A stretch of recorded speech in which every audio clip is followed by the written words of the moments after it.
Kapag nagpo-prostrate ka na sa ginagawa mo dahil pakiramdam mo ay wala kang nagiging resulta, narito ang ilang mga bagay na maaari mong gawin para mapanatili kang motivated at hindi ka sumuko. Pero bago yan, kung ngayon lang tayo nagkita, gusto ko muna magpakilala. Ako si Lorenzo Birimanan, isa akong negosyante at binala ko na rin dati na sumuko sa pagnenegosyo.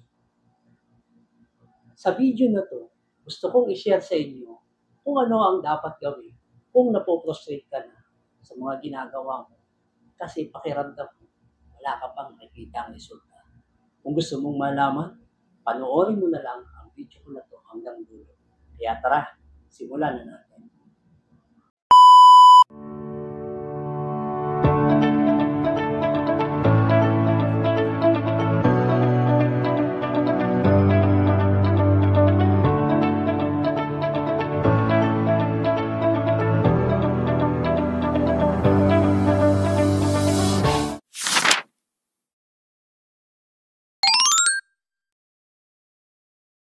Una, balikan ang iyong mga layo. Balikan mo ang layunin. Tanungin mo ang sarili mo. Bakit ko ito sinimulan? Minsan, kailangan mo lang maalala kung bakit mo ginagawa ang isang bagay para maibalik ang sigla mo. Alalahanin mo kung ano ang dahilan mo, kung bakit mo inumpisahan kung ano man yan ginagawa mo, kung bakit gustong-gusto mo siya dating gawin, ano man ang mangyari. Yun ang alalahanin mo. Isa lang yan sa mga tips ko sa iyo. Pangalawa, suriin mo ang proseso. Baka may kailangan kang baguhin o ayusin sa paraan ng paggawa. Minsan, hindi resulta ang problema, kung hindi ang pag-approach sa mga ginagamit natin. Pati ang mga pag-experiment sa mga iba't ibang bagay at ibang technique. Baguhin mo lang ng kaunti ang technique, pero ang layunin mo at pangarap mo, andun pa rin, hindi pa rin nagbabago. Iibahin mo lang ng konti yung diskarte. Okay? Pangtatlo, magpahinga sandali. Kapag sobrang stress at frustrations ang nararamdaman mo, baka kailangan mo na rin mag-break. Ang pagpapahinga saglit ay hindi pagsuko, kundi paghahanda ito para maging mas effective. Mas effective ka sa mga posibleng mangyari, sa mga struggle at mga challenges.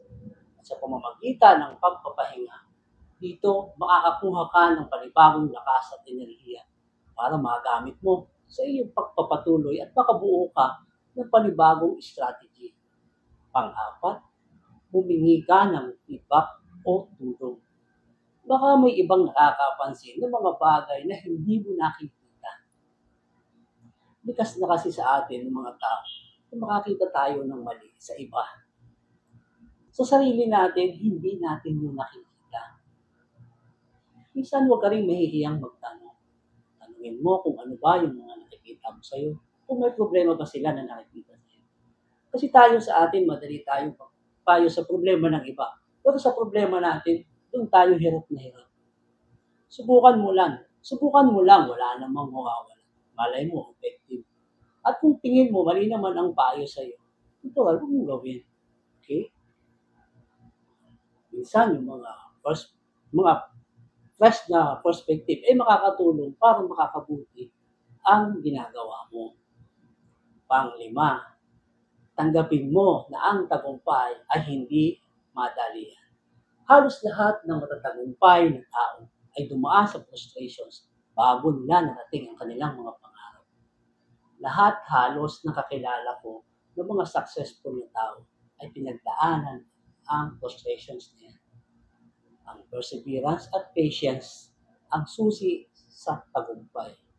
Pang-anim, maging flexible ka at mag-adjust kung kinakailangan. Kung hindi gumagana ang isang strategy, sumubok ka ng iba.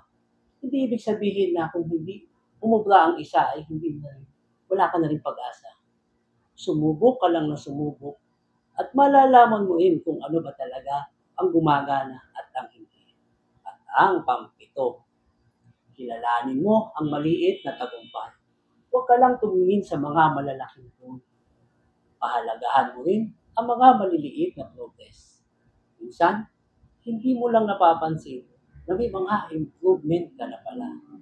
Celebrate mo rin ang mga maliliit na success mo. Huwag mo rin kalimutan na purihin sa loob mo ang sarili. Sa loob lang ha. Kasi sa ganitong paraan, lalo kang gaganahan. Bakit kailangan natin labanan ang frustrations? Normal lang ang frustrations. Pero kung hahayaan mo na muli ka nito, maaaring makaapekto ito sa iyong mental health, motivation, at tagumpay.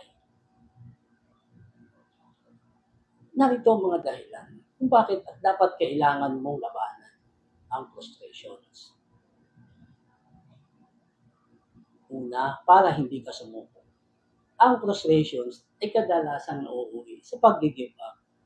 Kung matututunan mong harapin ito, mas malaki ang chance mong magpatuloy hanggang sa huli. Pangalawa, para mas maging matibay ka. Ang pagharap sa frustrations ay nagtuturo sa iyong pagtitiyaga at mental toughness. Kapag nasanay ka na lampasan ito, mas magiging resilient ka sa mga failures at saka sa mga future challenges. Next, para makita mo ang mas magandang solusyon. Minsan, nadadala tayo ng emosyon at hindi natin napapansin na may ibang paraan na solusyon sa atin. Kapag napasan mo ang frustration, mas magiging malinaw ang isip mo sa mga paggawa ng tamang desisyon. At next, para mas maging masaya ka. Ang sobrang frustrations ay maaaring magdulot ng stress, anxiety at burnout. Kapag natutunan mo kontrolin ito, mas magiging magaan ang buhay mo. Sunod, dahil ang tagumpay ay hindi agad-agad, walang matagumpay na tao na hindi dumaan sa frustration. Lahat sila natuto kung paano ito lampasan. Ang perseverance ang nagpapalayo sa mga taong tatagumpay at sa mga taong sumusuko. Paano labanan ng frustration? Maging pasensyoso. Ang lahat ng bagay ay may tamang oras. Magpahinga kung kailangan. Hindi ka robot. Pahinga ka rin paminsan-minsan. Baguhin ang mindset. Isipin na ang frustration ay parte ng proseso. Harapin ang ugat ng problema. Ano ang nagpapafrustrate sa iyo? Paano mo ito maaayos? I-enjoy mo lang ang journey. Hindi lang resulta ang mahalaga, kundi pati ang mga aral na tututunan mo sa daan. Frustration is temporary, but success lasts a lifetime. Tandaan mo, normal lang ang frustration, pero huwag mong hahayaan na pigilan ka nitong usad. At pumunta ka sa iyong destinasyon. Hanggang sa muli, ako po, si Lorenzo Bini Manalo, ang inyong kanego. Gusto ko, sama-sama tayo umasenso. And God bless you.